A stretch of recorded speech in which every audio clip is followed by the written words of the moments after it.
And it is 10 o'clock, so we're going to get started here. And thanks everybody for joining us. We'll give time here for everybody to kind of come in here a little bit. We have people that are coming in here. Welcome, of course. Glad to have you here. One of the things here for people as well who are coming in for this as well will know that when I do my food safety chats on Friday, I do a dad joke. So at the end of this presentation, yeah, you're going to get a dad joke. So brace yourself for that and prepare for the dad joke at the end. James is with Paul and Culture Advisory Group. Fantastic. Thanks for joining, James. Appreciate it. So of course, guys, as we're going through this, I can, on my computer here on the screen, I can see the comments as they're coming in here live. So as you have questions as we're going through the presentation, please bring those up and let me know what those are. I like these type of discussions. That's really what this is. This is an information sharing session, and the more that we interact on this, the better the information is going to be for you. So feel free to let us know there as what's going on there. Appreciate that. We'll give everybody a little bit more time here. Everybody's filing in, which is awesome. So I don't know if you can see or not, but back here on my food safety chat sign, which may show the whole sign here during it, I have some stuffed bacteria. They're sitting there. I added those a few weeks ago. So I think I've got, it's a Heliobacter, a Salmonella, and I think that was I don't think that's a Listeria. I forget what the other one is. But I got E. coli sitting over on my desk. You can kind of see over my shoulder as well. Yeah, Listeria is the white guy sitting over there. Those little plush microbes are always super cool. Thanks for joining, Paul. Appreciate it. Niagara on the Lake, if people aren't familiar, is a gorgeous, gorgeous area. I used to live in Buffalo and ran quality for Lactalis American Group, and Niagara on the Lake is a really cool area. Ice wines, very famous for their ice wines, of course, Niagara Falls. Brett, thanks for joining. Appreciate it, my friend. People are starting to file in here. We'll give it just a little bit more here, and then we'll get going with the introductions. Got a ton of stuff to go here today. I have been told that I tend to speak fast when I go through these. So this is recorded. So if you signed up for the webinar, and I did put the link in there, if you signed up for the webinar, I'll put it in there again here at the end. You will get a recording of this so that you can go back through it and hopefully digest some of this information that we're having here as well. Because really, it's kind of a preview for this. What we're going through here is something really different from what we're used to doing in the world of food safety and quality. And I think it's something that's pretty exciting to do as well. Great, more people are filing in. Awesome, awesome. So really, I don't want to waste everybody's time here. So let's get going here. And part of this, let me switch this up here a little bit so you can see the presentation a little bit better. Is a little housekeeping here at the beginning. Is one of the things that's always really important, especially on webinars, is these guys. Super distracting. Computers, multiple screens, other type of things. We've been told that multitasking is a thing. It's not. All you're doing when you multitask is you're switching between tasks. You can only focus on one thing at a time. And when you do that, you're losing focus, you're losing energy, and you're not devoting your full brain power to what you're doing because you're losing it during that switching piece of it. So my advice is, if you want to get the full benefit of what we're going to be talking about today, is pay attention, right? And I think you're going to agree as we're going through this, it's definitely worth your time. So let's get into this and get started here. Welcome, everybody. My name is Bryan Armentrout. I'm the founder of the Food Leadership Group, a food safety, quality assurance, crisis management consulting firm based in Loveland, Colorado. And one of the things I love to do here as people are filing in here is, number one, I want to make sure that you can see the chat. So let me know where you're at in the world. I'm in Loveland, as I just said, where it's pretty rainy and dreary here today. So perfect day to be here inside talking with you and teaching you all this information and showing you what we've been up to here at the Food Leadership Group and the Culture Advisory Group. And we have several members from that group here as well. So Paul is here and Brett is here and James is here, which is amazing. So with this Culture Advisory Group and the Food Leadership Group, we have partnered together on this. So of course, the Culture Advisory Group based in Toronto is a consulting firm for all things food safety. And the CEO, Paul Valder, if you are familiar with the food industry at all, has been instrumental in developing and building a lot of the food safety programs that are out there and a lot of the certifications. And he's extremely dialed in. And I hope I don't embarrass him here, but a great guy as well. So I'm super excited that we're partnering together on this process. And you're going to learn a ton today here for sure. So, morning, Frank. Good to see you as well. Travis, good to see you. Oh, Kent, Washington. I love Kent. Nice area. So let's take a look at this food safety risk assessment and figure out what's going on. So number one thing, of course, always is, why in the world should you listen to me? What do I know? What experience and expertise am I bringing here that allow me to be qualified to talk with you on this particular subject? So with this, I've worked in the food industry. I ran quality assurance, food safety, various functions within those areas in different capacities for food companies for over 25 years. Within those, I ran quality assurance at several large companies, some of which are listed here on the screen. I ran quality assurance for a group like Callis, North America. I worked at Leprino Foods here in Colorado for 8 years in various roles. I ran quality assurance at White Wave and Morningstar when those two companies were together prior to the Dannon acquisition. Of course, Horizon Organic, a big brand with them, as well as Silk. I also ran the consulting, training, and auditing groups in North America for Eurofins. So I've been on both sides of the aisle. I've worked in the manufacturing space in quality assurance. I've also worked on the technical side as well, where I also served 6 years on the SQF Technical Advisory Council, and part of that as vice chair of that great group. Also, I wrote a book, which you can see here, barely, maybe not too much, sitting over my left shoulder here, The New Manager Mindset, where I am giving advice for young professionals when they first get that management role and they're trying to figure out what it is that is expected of them. And in that book, I focus in on 4 main areas, 4 different criteria and things that they really don't teach you. And with that, it's around philosophy. What is a philosophy you need to have and understand if you're going to be successful? How do you understand what the consumer is looking for, which I think a lot of times in what we do, we forget sometimes. Of course, quality systems and the lessons, and some of that I'm going to be sharing here in this presentation as well. And I think the most important part is the human resource side, building out your team and having the right people who want to join you on that journey and that you can help develop into those next stages. So that's some of my advice around that. And of course, as you can see here over this shoulder, right on back here on the wall now, is my Food Safety Chat live sign. So of course, every Friday on LinkedIn and YouTube, I do a live stream here where I bring on an expert in food safety and we have a nice conversation around that. Coming up here next month, it'll be 5 years that I've been doing this now. So it's a ton of fun doing that. And I hope that's providing some value for you out there as well. So why are we here? And really, this is an important lesson. This is something that gets us in food safety and quality assurance all the time. And that is great. We understand risks within definable, quantifiable areas. So listeria or allergens or these type of things. But it's those things that you don't anticipate that get you. And that's what makes our job so challenging. We have new and emerging threats all the time. One of those is in the plant-based space. So what we're figuring out in those areas is Bacillus cereus, which has always kind of been on the periphery. It's always been something out there that we know is a risk. And FDA defines it as such, and FDA BAM as a pathogen. You would have, potato salad that's left out too long at the church gathering. And it would grow and people would get sick. But why? And so the big part of that is the toxin that the bacteria produces. Now, one of the bigger risks with that the food industry is figuring out is emetic toxins. They're heat stable. And so you can have a process where you think the heat treatment is going to protect that product, but guess what? It doesn't. And so these risks are changing and emerging all the time.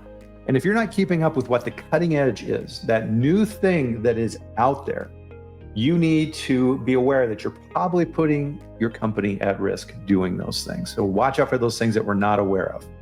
So what are we talking about here today? I'm keeping it very short relative to what we're talking about. We're going to dive into these different areas. First thing, I'm going to share a story, which I really haven't talked about publicly, but there was an audit early on in my career that almost ruined it. And I'm going to give you some of the details around that and some of the key lessons I learned out of that. Next thing, I'm going to go over the question that everybody asks. And what is that question? And when you hear the question, you're going to go, yeah, I've heard that a few times myself. Then we're going to get into this food safety risk assessment thing that I'm talking about. And in our space, you're hearing more and more conversation around this. And Culture Advisory Group and Food Leadership Group, we've been talking about this, and we got together on this because we're saying the same things, which is awesome.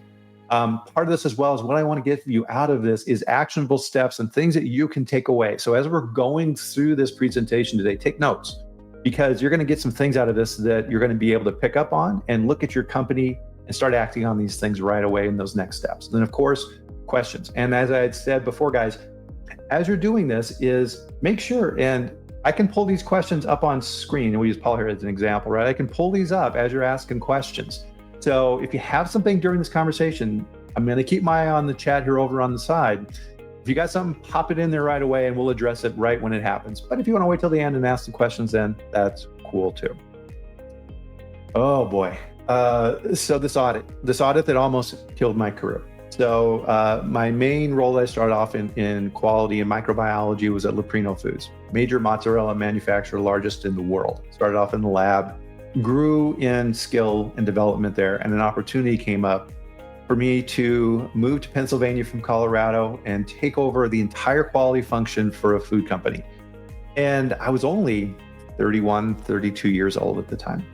So uprooted, took my girlfriend, me, our dog, we went to Pennsylvania and we took on this new challenge. This was a gigantic career risk. And I realized that pretty early on, that the growth associated with this was huge. And one of the lessons relative to this that people who have been down this path know is that your growth in these phases, from going from contributor to director to vice president, et cetera, is not linear. It's not these little steps that take place. It is step change. And this is one of those big steps that took place in my career. I was very excited, but that feeling really didn't last very long, because 2 weeks, just 2 weeks into my tenure at the company, they had their recertification audit. And luckily for me, the prior director of quality for the company was now been promoted to the plant manager at this plant that the audit was taking place at. So as you would expect, the audit goes the normal way in the beginning, like audits normally always go. Everybody understands how this process works in this space. So we had the opening meeting, and my new boss, the VP of operations, was there, and all this fun stuff. We go through the opening meeting, all of that is done, everybody leaves. It's down to me, the auditor, and the plant manager. And this auditor, it was very obvious early on that he knew what he was doing. He was very experienced, very veteran, was just an absolute road warrior for auditing. But there was a big problem, and as you see here on the screen, he audited automotive. And so for whatever reason, he got sent to a food plant. And he was not too happy to have that going on. He wanted us to make cars, and he really didn't understand food and the variability associated with manufacturing food versus cars or auto parts. And he soldiered forward. He was a good guy. And he began doing, like we talk about here on the chat quite a bit as well, plan, do, check, act, right? Which is what pretty much everything that we do comes down to. So what is it? How do you do it? Show me that you did it. And if it didn't go the way you thought it was going to go, what did you do to get it back on track? And he followed that to the letter. So he began at the top and started going over management review. And under the standard, it's like, oh, okay, well, here are the requirements for the audit standard relative to management review. Show me how you do that. So the plant manager pulled out this beautiful procedure. I think it was probably about 10 pages long, all kinds of requirements for charts and graphs and continuous improvement and trending of data, and you name it. Auditor read through it and said, wow, that's very nice. I would like to see the records according to this schedule of your 6-month reviews of your management system. I would like to see those for the last 3 reports. Well, the plant manager started squirming in his seat. Oh, this Trevor, good question. This was an announced audit. This was back before the days of the unannounced, and this was not a regulatory body. Thank you for that. And with that, the plant manager said, well, yeah, we wrote this and we wanted to implement this, but we never really got around to it. So what happened next? Out came the red pen, and he wrote down the non-conformance. And then he moved on to the next thing. And this continued for 3 days. 3 days of that auditor writing down non-conformances. By the time he was done, we had 1.5 pages of non-conformances. And we barely passed. I think he just took pity on me because he just saw the blood drain from my face. I was white as a ghost for the entire audit. I was beside myself. The closeout meeting, everyone came back.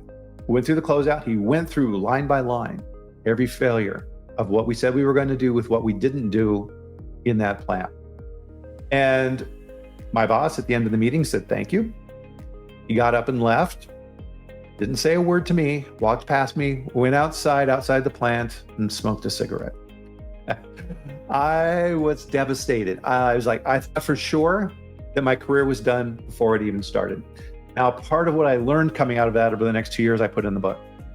And I don't want to spoil that, but I'll give you a little bit of a teaser relative to that here coming up.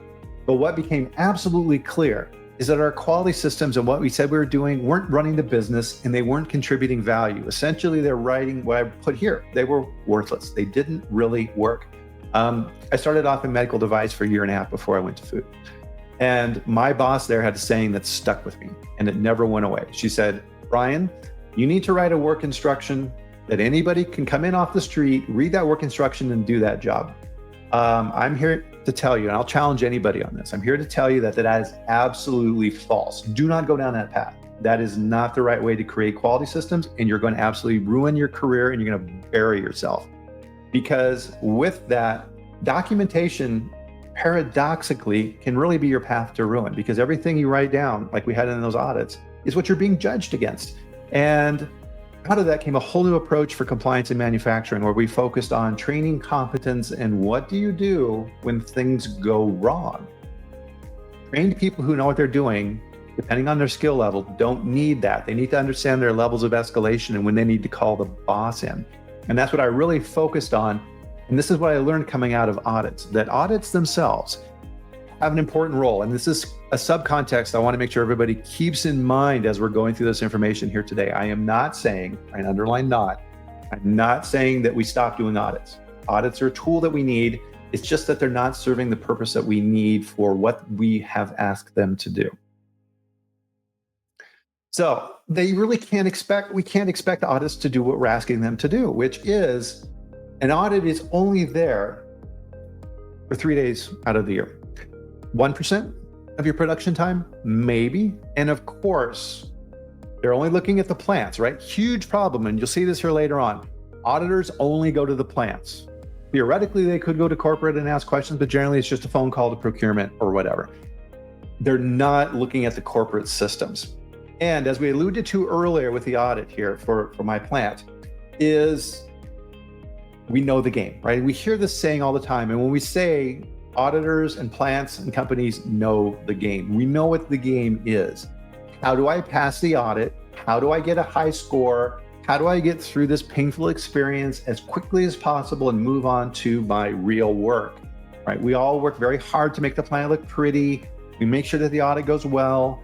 The plant manager comes in, gets the score. Corporate calls the plant to see what the preliminary score was, and off you go. This is a very reactionary process.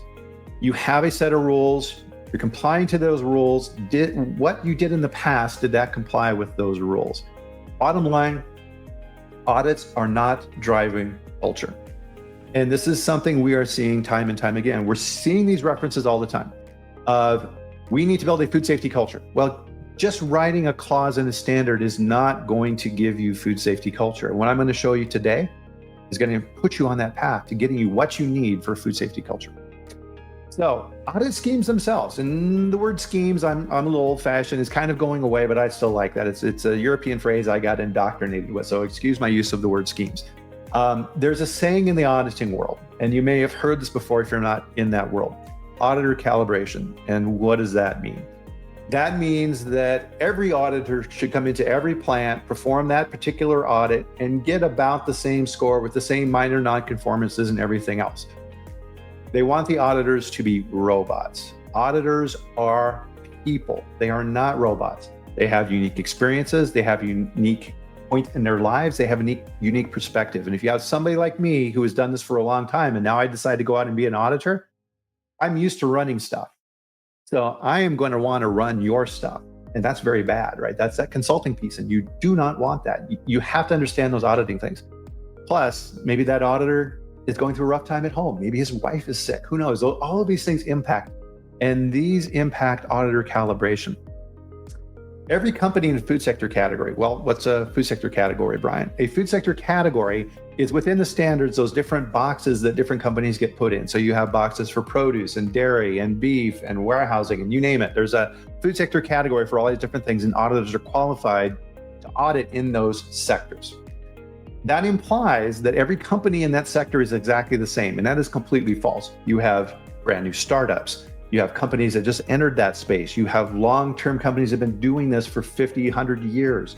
Everybody's at a different stage, a different evolution within that, and they are not the same. Auditors are not the same. Certification bodies are not the same. Certification bodies are the group that the auditors work for. So when I was at Eurofins, that was a certification body. We all had different goals and different objectives. Eurofins is a laboratory company primarily. They're a testing lab.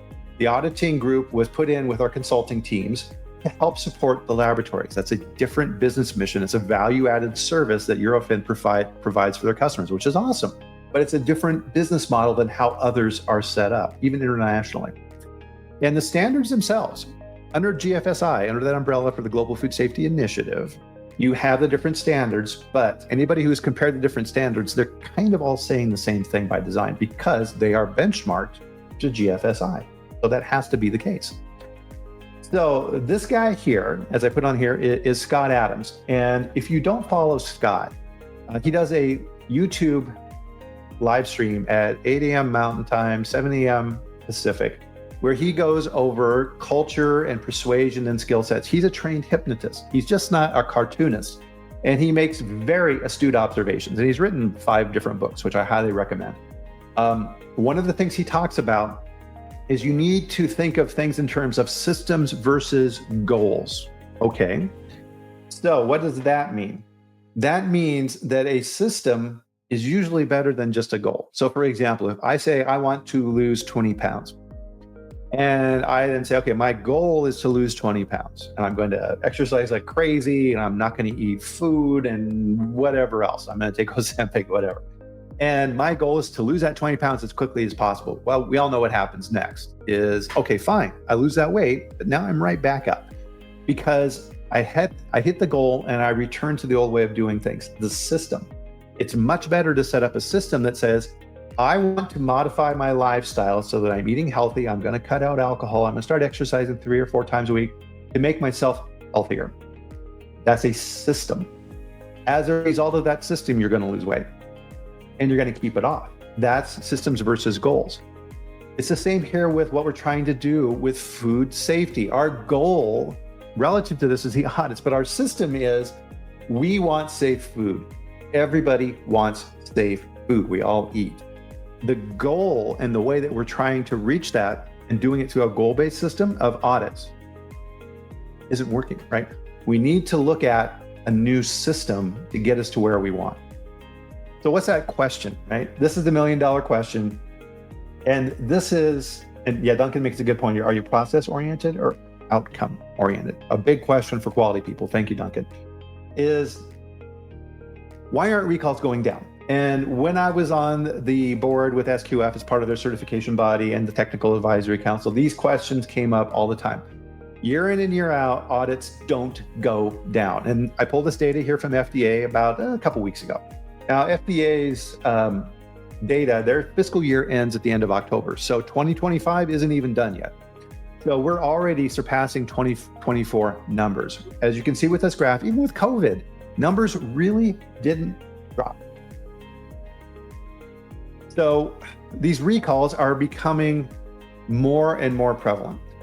From a standpoint of consumer visibility, the internet is making it really, really easy to find this information now. And one of the things that I like to do is go out and if I'm talking with random people in different situations, I'll be like, hey, have you heard of this boar's head thing? And every person I talk to, grandmas, it doesn't matter, like, oh yeah, boar's head. Yeah, they had that really, really bad recall. They're going to have a very tough time rebuilding consumer trust, right? They had 61 illnesses and 10 deaths. And that plant in Virginia that caused this has now reopened, and that's under a lot of scrutiny. McDonald's with Taylor Farms, the big onion recall. Their response was a big marketing campaign to give people coupons for food. Okay. And I just learned this one yesterday from a colleague. Is Riza Lopez Foods, huge recall that spanned a long period of time before they tracked down what it was. Listeria in California, they declared bankruptcy 2 days ago. They're out of business because of this. They couldn't get out of that based upon all of the obligations they had out of this recall. Average cost of a recall, and I have the documentation on this. If somebody wants it, I can send you the report. I did find it. Average cost of a recall, $30 million. But what's the severity of that associated with it, right? Huge. I talk about this on the chat all the time. There's only 3 categories for types of recalls, and all they do is switch place year after year. Salmonella, Listeria, foreign material, and allergens. And these 3 just keep happening and happening. So the system that we put in place of audits with the goal of reducing food safety illnesses, right? Reverse that. Is that system working? No, I don't think that's working at all. So great. What is this risk assessment thing that I'm talking about? And I kind of put together a definition here I think that works relatively well. It's a thorough, confidential, and confidential is huge. That's an important part of this, is confidentiality. It's an evaluation of your company's people, products, and processes to validate food safety. And you'll see a little bit more about what I mean for this. And as we're going through this as well, I want you to keep in mind, you may be thinking, well, Bryan, this is great in theory, but does this work? Yes, I have done this in very large CPG beverage companies, and this process absolutely works to reduce risk. And I'm going to show you more information on that. So a good way to think about risk assessment is like this. So we have this nice young lady here who is going out for the first time driving a car, and you're her dad, and you're hoping things go correct. So let me ask this. Is my chance of getting in a wreck today higher or lower than her risk of getting in a wreck? Right? We know the answer. She doesn't have that experience and knowledge yet and the real world practicality of driving under her belt yet.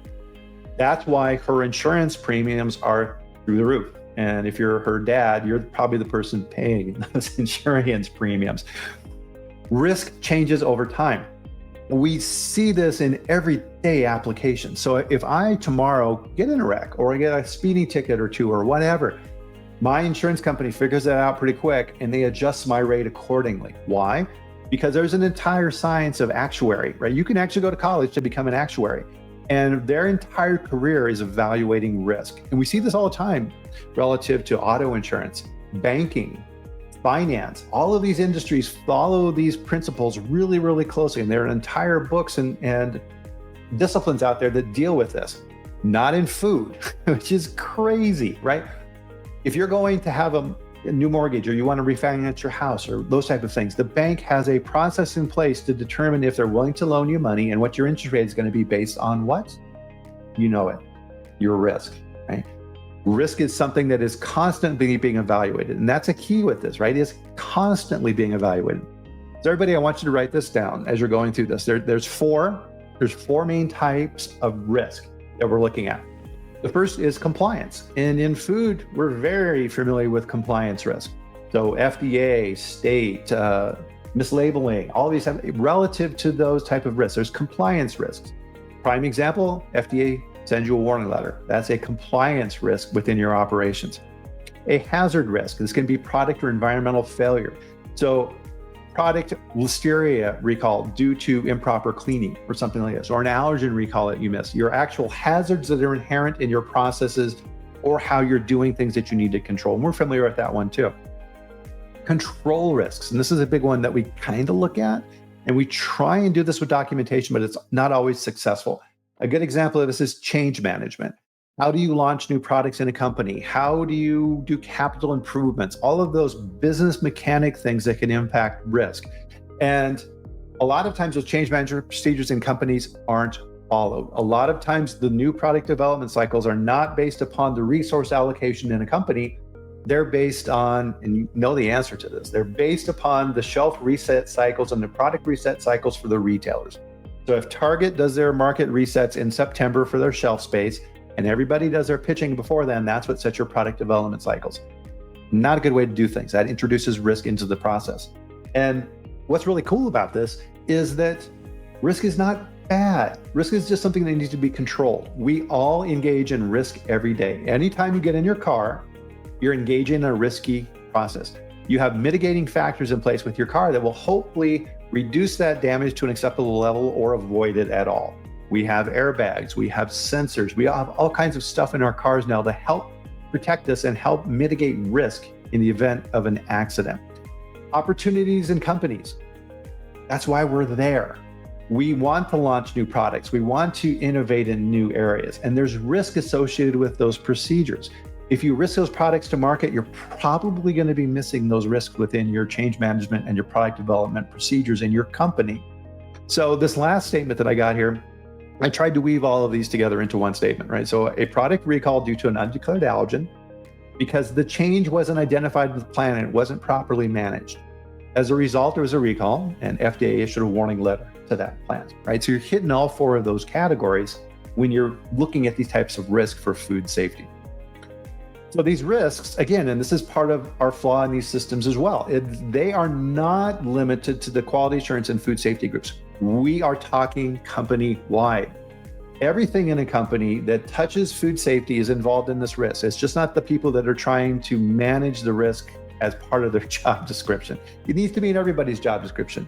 Procurement, operations, legal, senior management, marketing, sales, R&D especially, all of these different groups impact food safety, and they need to understand how that is done within their companies and what those people and processes are for those things. And that's the difference that we're talking about today. If the procurement department, if the SVP of procurement has his bonus objectives set at delivering ingredient pricing at 5% below stated market rolling averages, and based upon that, he gets a gigantic bonus, what's he going to focus on? Right? Of course, that's human nature. Does he have any food safety incentives in there? What if those ingredients are substandard and they cause a recall? What if they're not what they say they are? What if they're food fraud? Right? These things need to be looked at. So with this, our food safety risk, and with this last bullet point here, that's why I put that in bold font, we're not treating these risks holistically within our operations, within our companies. So a food safety risk assessment is focused on how you do things and who does those things. So within that company, what type of products do you make? That's going to help determine your risk. Your leadership in the company, as I just talked about with that procurement example, what are the objectives and the experience? If you have a brand new head of procurement who comes from, automotive, then you're going to have additional risk in those areas. What about your procurement facilities? Your production facilities.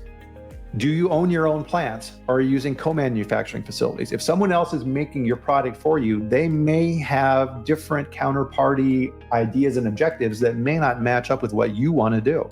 And guess what? If there's a recall, it's your product that's on the recall. It's not them. So you need to understand those and identify what those risks are in those areas. So risks for category assignments. Are you making, and we're familiar with these from different risk assessments for products, ready to eat. Knowledge of category. Did your company just acquire a completely different company? Are you a beverage company and now all of a sudden your CEO bought a hot dog company? And you have absolutely no idea how those processes work, and you have risk and exposure relative to that. Shelf life. If you're producing an aseptic product and you're pushing that shelf life to the max, you may have things in there growing over time that are increasing your risk that you're unaware of at production. As we talked about Bacillus cereus with emerging pathogens, those type of risks. Marketplace.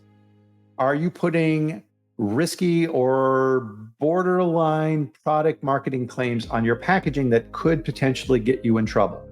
I'll give you an example of that, is allergen claims. And we see this all the time, is on lots of packaging, the marketing group will want to put on there, this product is soy-free. Okay, great. That's great for people who are allergic to soy and they're trying to find products that are soy-free. But there are allergenic trigger levels associated with those ingredients. And because of the supply chain, especially relative to raw agricultural commodities, there could be some co-mixing within those that can't be helped. And USDA recognizes that to a certain point. Now, we have these very sophisticated types of tests out there now that can detect these allergens in the product. So let's say, just for the sake of argument, that testing level is at 10 ppms for that test. And now the new test comes out, it can detect 5 parts per million. Okay, well, you're below that threshold trigger level, which is generally recognized through FARP at Nebraska and these type of things. I won't get too far down in the details, but that detectability is lower than a potential trigger threshold for the general population. What do you do now? Well, guess what? Your package says soy-free. Soy-free is 0. That means it's 0 ppms. So now you have product that goes in the garbage because of that risk. And if you release it, your product may not technically be allergenic, but it is definitely misbranded. Does your company understand these things? So, consumer perception, right? We're seeing that big time right now. Food safety, not a point of competition. Every company in the deli space that may be sitting on the shelf next to Boar's Head has been lumped in together by that mom buying lunch meat as Boar's Head. So she's probably going to skip by because she had heard that Boar's Head is bad, and I should probably just not eat lunch meat overall. That consumer perception is increasing your risk for those products, also from a regulatory standpoint. So what are some of these areas in a risk assessment that you look at? Is your company dynamics? Who do you sell to and what's your market? And a lot of times those markets can be hidden. So the sales group is constantly looking for new ways to sell the products. Perfect, that's what they're there for. What if they're going to nursing homes and selling those products through the first food service channel into those nursing homes? What if they're selling it to little children at preschools or elderly nursing homes? That increases your risk for those products, and you have to understand those. Does your company have any pending regulatory issues? Are you on the radar screen of FDA? Those type of things are going to increase your risk. What about your past recalls? Have you had recalls? Have there been recalls in this space? If there's a cluster of recalls within a particular food sector category, FDA then is going to start increasing enforcement activity in those areas. So you need to understand how your products in the marketplace are viewed. So metrics, what are your different metrics out there relative to risk within your company, right? And you can kind of see here with this process that we're going through, I am just not talking about what quality is measuring. I'm talking about what the company is measuring. So high levels of consumer complaints. Company may be willing to tolerate those in certain circumstances. But do you have significant repeat issues and trends? Because if consumers are upset and they're not getting the answer they want, they can call FDA. There's an 800 number. And if FDA gets a few of those complaints, they're going to come knocking at your door. You need to manage and mitigate those risks for complaints and understand which ones are quality and safety. That's another discussion. Social media pressure. Oh man, are we getting this right now? Activist groups that are out there. We've seen in the meat industry, anti-meat groups that will try and infiltrate processing facilities or farms. They may disrupt operations in retail. Are they tampering with products? Aggressive competitors and maybe using unethical things to make you look bad in the marketplace. Political activity, right? We're seeing this big time right now. There's been huge initiatives in the federal government to modify food and how food is being produced. This, conversely, I was having a conversation on this yesterday, is putting immense pressure on R&D and food development flavor companies. If you're trying to replace your artificial dyes with a natural dye, there's not enough out there and there's not enough suppliers. What is that doing to that supply chain? What type of risk is that putting in there? How is your company reacting to that? And of course, if you're selling in California, Proposition 65, right? We do a whole show on that. But that system is set up there to find at very low levels, which are getting lower, particularly in the food industry, heavy metal limits. So lead and cadmium, and there's also infant rules out there now as well too, that can significantly increase your risk relative to the marketplace. And the last thing that you want is notification in a public setting that your chocolate product is high in lead and cadmium and should be avoided. Yeah, that's a definite risk from a food safety standpoint for your business. Here's an interesting one and something that I would always focus on when I ran quality in companies. And a lot of times people don't understand, they think that the CEO is the boss of the company. Well, kind of. But really, the boss of the company is the board of directors. The board of directors is hired to create and develop the objectives of the company. Then a CEO is hired to execute. Right? They're the chief executive officer. They are hired to execute those objectives. And generally, you see objectives like the ones I've listed here. We want year-to-year growth in our company of 15% versus our CAGR. We want an increase in store velocity and penetration within these particular marketplaces. We want our earnings per share to increase by this amount, and conversely, our stock to go up to this multiple, et cetera. We want you to buy out some other companies and merge those in, et cetera, et cetera. This is a dog not barking moment in that what's missing from that list. They're not looking for food safety and food manufacturing experience. You can be a fantastic CEO in another marketplace and come with food. So at White Wave, when I was there, we had a fantastic CEO who came on there, a great guy who did a fantastic job, but he came from Gillette. He was great at making razors and he knew everything about that market. He didn't know anything about food.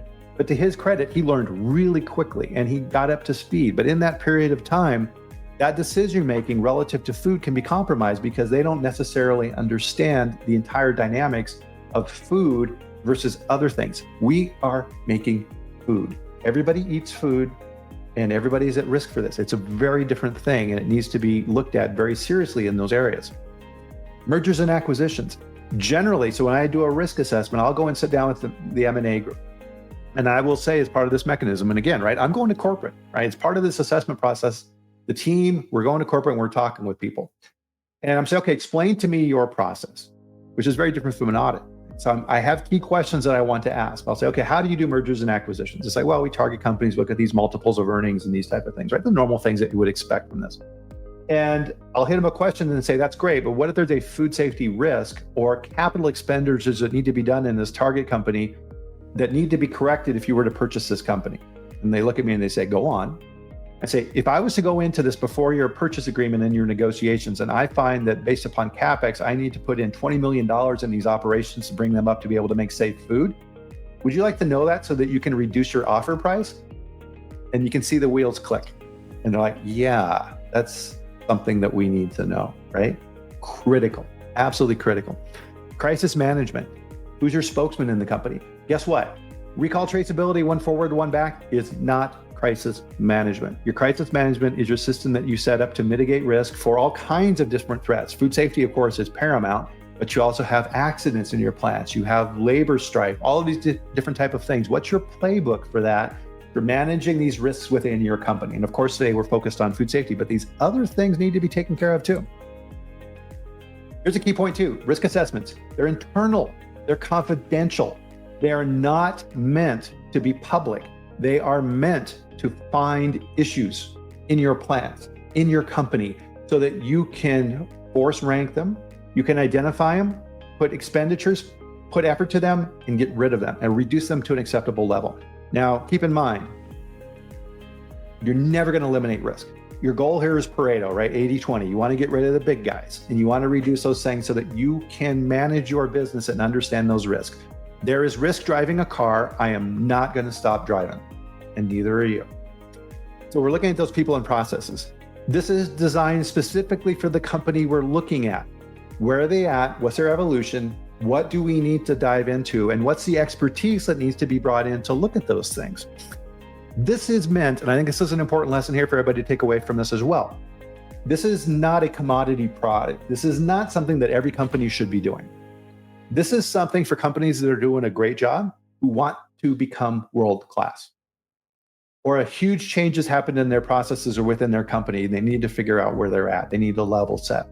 This is meant to take you to the next level. This is not meant to put a certificate on the wall. And it's not limited, right? I've been really emphasizing this. It's not limited to QA and food safety. This is a company-wide process evaluation of the people. And this is all developed out under attorney-client privilege. I had a conversation earlier this week with Chief Legal Counsel for a food company explaining this to her. This is going to be based upon the work product rule, opinion-based, right? Very strong protections within your company. If for whatever reason court case happens, this is not necessarily, now there are circumstances, and I'm not a lawyer, where it could potentially be called out. But there's another advantage to this as well. If there is a case that happens, this shows extreme levels of due diligence within your companies to reduce risk.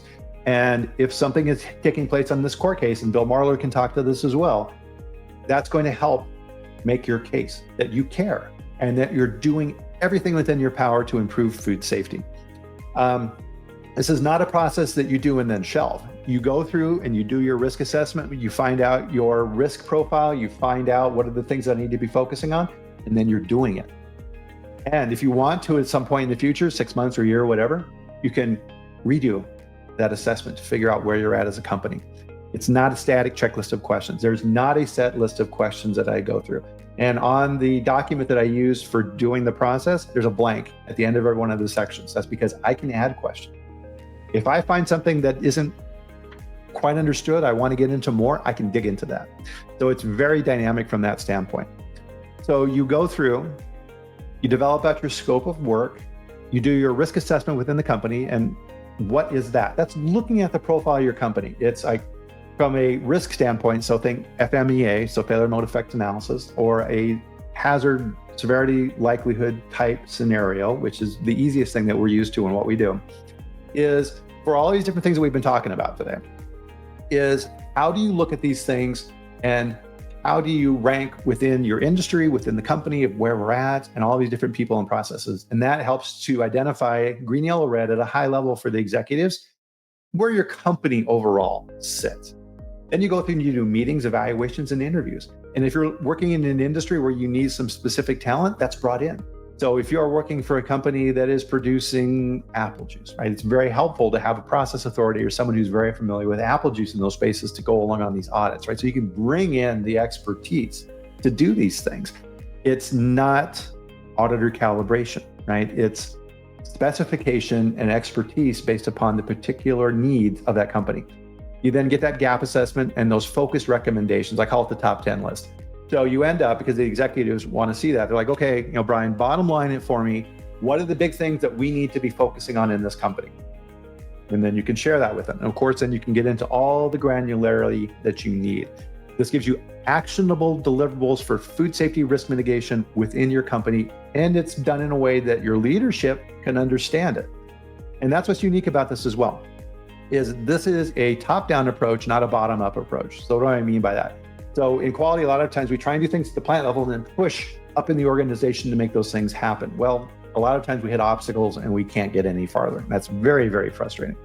So this process makes sure that the leadership understands, because they have the money, and we can put this into financial terms so that they understand this. So work product, scoping, then you're doing interviews. You also go out to plants. Now you don't have to hit every plant. You can go to co-mans. You can either then, depending on what the customer wants relative to this process, you can go to one of your best plants to find out what they do well. You can go to one of your problem children plants and find out why aren't they meeting the objectives and the goals for the other operations within the companies. What are those gaps? You're looking for the gaps.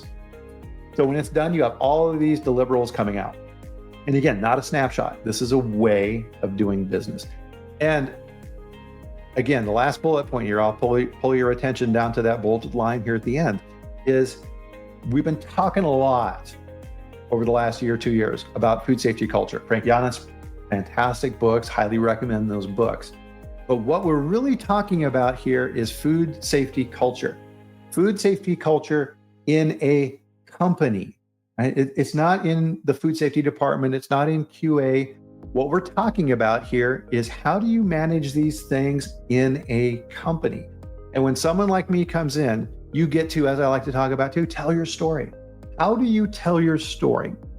How do you show what you do, why you do it? And maybe there's things that you don't do. Why do you not do those things? Why are those relative and important to you at this particular stage in your business's life?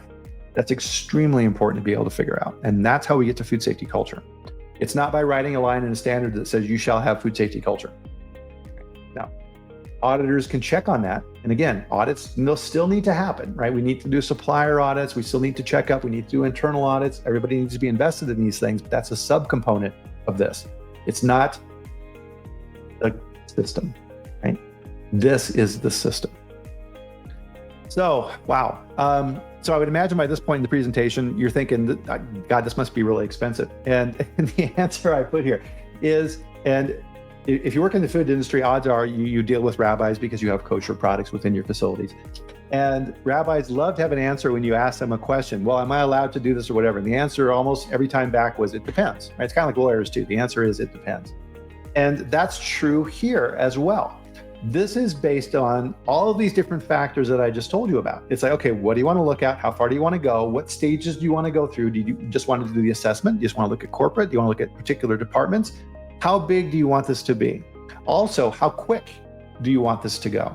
If this needs to be done quickly, well, that means more resources, right? So all of these type of things are dependent upon this. So, Paul had some very good question here. Can your process also be applied to the retail, corporate, and franchise food service sectors? Absolutely. What's interesting as well too is I'm sure the smart people that we have on this call, like Duncan, right? So Duncan's going to be my guest on the food safety chatter coming up on Friday, by the way. So the application of this process is huge, right? So we're taking something that other people are already doing and it's proven, And we're applying this to food. Conversely, we can also apply this outside of that. So think of insurance companies. I had a fascinating conversation last night with a gentleman who deals with this for insurance companies. One of the things that they do is if a food company has a recall, part of his activities and part of his team is to go out and evaluate companies to see if they should be insured for recall insurance or not. Have they learned their lesson? Are they able to be reinsured after they've had a crisis event? Well, what we're talking about right here, exactly the same thing. So you can apply this in these different areas, just like Paul was talking about as well. This methodology applies to more than what we're just talking about. So we all know how much audits cost. And audits have pretty much become commoditized. So all of the different certification bodies have their auditors and their offerings and these type of things, but pretty much the costs all lay out within this line. You have your travel costs, the cost of the audits, et cetera. I was being pretty conservative here, $5,000 to $7,000 just for the audits themselves, not counting corrective actions, trainings, all the stuff that the plants do, right? The audit game, all the stuff that the plants do to get ready for the audits, right? Probably easy, you're spending 25 grand plus per plant per year just to tread water at that level. But as I talked about earlier, how much does a recall cost, right? $30 million on average. Now it's absolutely crazy. So did the Rizzo Lopez company think that they would be out of business because of this? No, right? But it happened, right? You need to prepare for these things. Just like your auto insurance, you need to prepare for the worst, plan for the best. So is this for you? Maybe. I mean, part of this today is education, right? I'm very excited about introducing this new process and how we can apply this to food safety. And we're seeing fantastic results within this already. And the companies that we're talking with about this are really excited because they're seeing this new path forward of how we can improve food safety. Now, part of this, right, is there's only so many people that you can work with at any given time. So we're being pretty selective on who we choose to work with on this because we want to build out some really good case studies around this too. But around this, is this right for you? Because again, this is getting to world class. How does your company want to get to that and improve their profitability, reduce their risk, improve their speed to market so you can launch products faster, all of these types of things that we all want within companies? Because as we talk about, quality is part of the leadership team. Quality is part of the management team. This gets us to that. We can then supply and get out to those companies that we work for that information that they need to be successful. And with that, with Paul and his team at Culture Advisory Group, I mean, really excited to hear about this and learn about this as well. And part of this is just figuring out and talking about it and figuring all of this out. So on here, I've got my contact information. I've got Culture Advisory Group's website on here as well. Fantastic group over there. I really, really enjoy working with them too. So I did save a little bit of time here at the end. Fantastic questions here, by the way, guys. We have a little bit of time. I want to be respectful of everybody's time and keep this on time. We got about 3 minutes here. If people want to hang around afterwards, totally cool. I can answer more questions as well. So let's see here. And Paul had a follow-up here. So audits today are implemented for commercial access versus internal improvements. Is that a safe assumption? Yeah. Anybody who works in the consulting space, we get this call quite a bit, which is, hi, you're a consultant.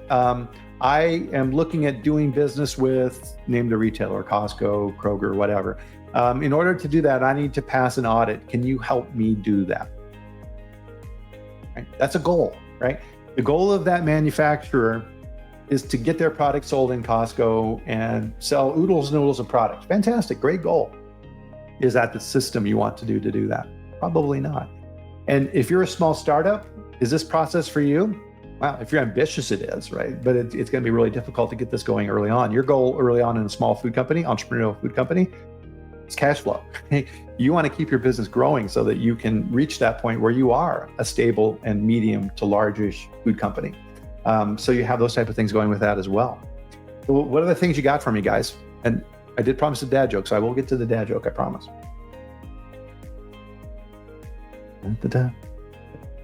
It's a ton to digest, isn't it? I mean, so I went through an avalanche of material, concretes, examples, concepts, all of these type of things in a very short period of time. And it's going to require some thinking about for sure.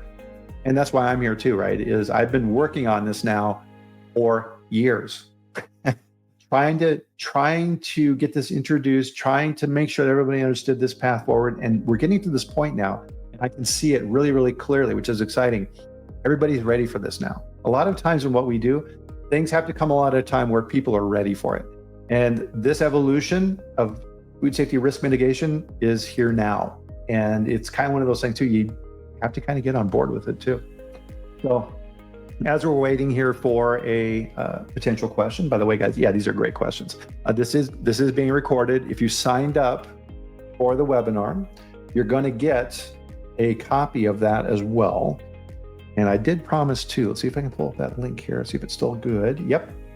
So I'll put this link in here as well. This was the link to sign up for the webinar. So if you didn't sign up for the webinar and you just came here, go here and sign up. You put your name and email in there. I promise not to spam you. And you will then get a link back to this recording so that you can go back through this again.